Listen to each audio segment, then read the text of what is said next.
Number 1. Learner-centered instruction. This term applies to curricula as well as to specific techniques. It can be construed with teacher-centered and has received various recent interpretations. Learner-centered instruction includes number 1. Techniques that focus on or account for learners' needs, styles, and goals. Number 2. Techniques that give some control to the students. For example, group work or strategy training. Number 3. Curricula that include the consultation and input for students and that do not presuppose objective in advance. Number 4. Techniques that allow for students' creativity and innovation. And the last, techniques that enhance us a student's sense for competence and self-worth. Because language teaching is a domain that so often presupposes classrooms where students have very little language proficiency with which to negotiate with the teacher, some teachers shy away from the notion of giving learners the power associated with the learner-centered approach.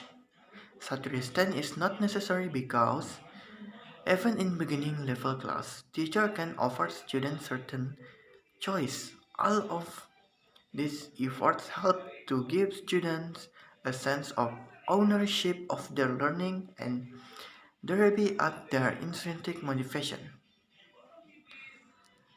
Number 2. Cooperative and collaborative learning. Cooperative and collaborative learning is a learning situation that involves two or more students working together to achieve goals successfully. The advantages of cooperative learning are promoting intrinsic motivation, heightening self-esteem, creating caring and altruistic relationships, and lowering anxiety and prejudice.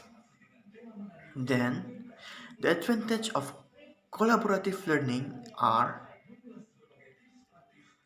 development of higher thinking, oral communication, self-management, and leadership skills.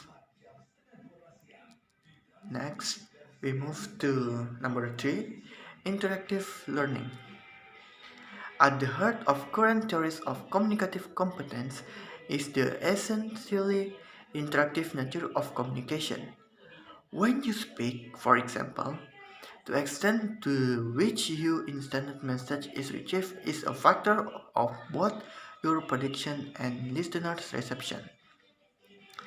Most meaning in a semantic sense is a product of negotiation of give and take. As interlocutors attempt to communicate, thus the communicative purpose of language compels us to create opportunities for genuine interaction in classroom. An interactive course or technique will profit for such negotiation.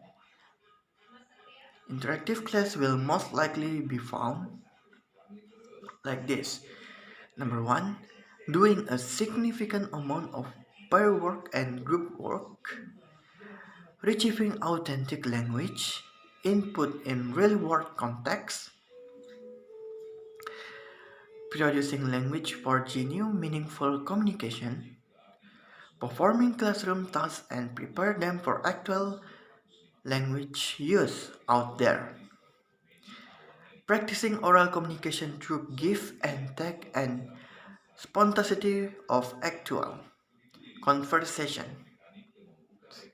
And the last, writing to and for real audience, not contrived ones. In 1996, 1985. The theoretical foundation of interactive learning lie in what Michael Long described as interaction hypothesis of second language acquisition. Going beyond Stephen Krug's hint concept of comprehensible input, Long and others have pointed out the importance of input and output in development of language. As learners interact with others through oral and written discourse, their communicative abilities are in change. Next, we move to number 4, world language education. The world language approach is an educational philosophy that teaches children to read by using strategies that show how language is a system of parts that work together to create meaning. World language is a label that has been used to describe number 1, cooperative learning, number 2, participatory participatory learning, number 3, student-centered learning, number 4, focus on the community of learners, 5, focus on the social natural language, 6, use of authentic natural language, next, meaning-centered language, next, holistic assessment techniques in testing, and the last, integration of the four skills. Next, we move to number 5, content-based instruction.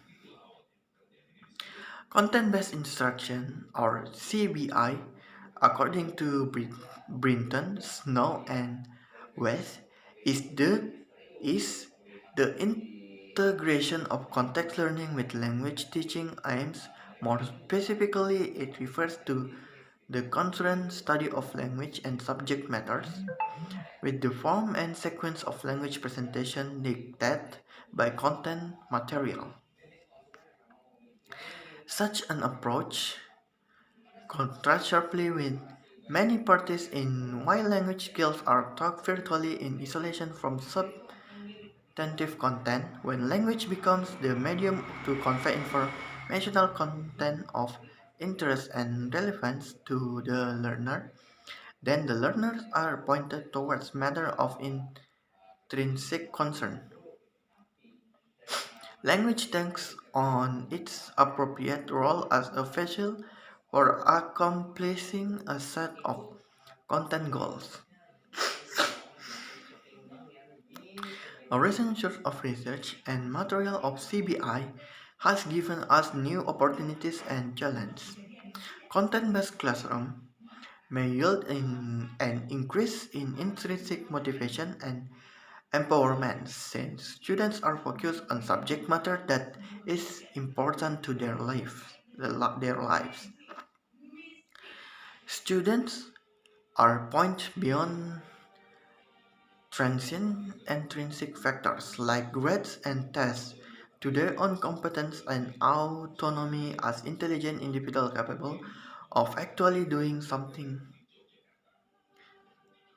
with their new language. Challenges range from a demand for whole new genres of textbooks and other materials to the training of language teachers to teach the concept of skills of various disciplines, professions, and occupations, and or to teach in terms across disciplines. And the last, task-based number 6, task-based instruction. Task-based instruction is characterized by activities that engage language learners in meaningful, goal-oriented communication to solve problems, complete projects, and reach decisions. Task-based instruction is a perspective within a CLT framework that forces you to carefully consider all the techniques that you that you use in the classroom in terms of a number of important pedagogical purposes. Number one, do they ultimately point learners beyond the forms of language alone to real world contexts? Two, do they specifically contribute to communicative goals? 3.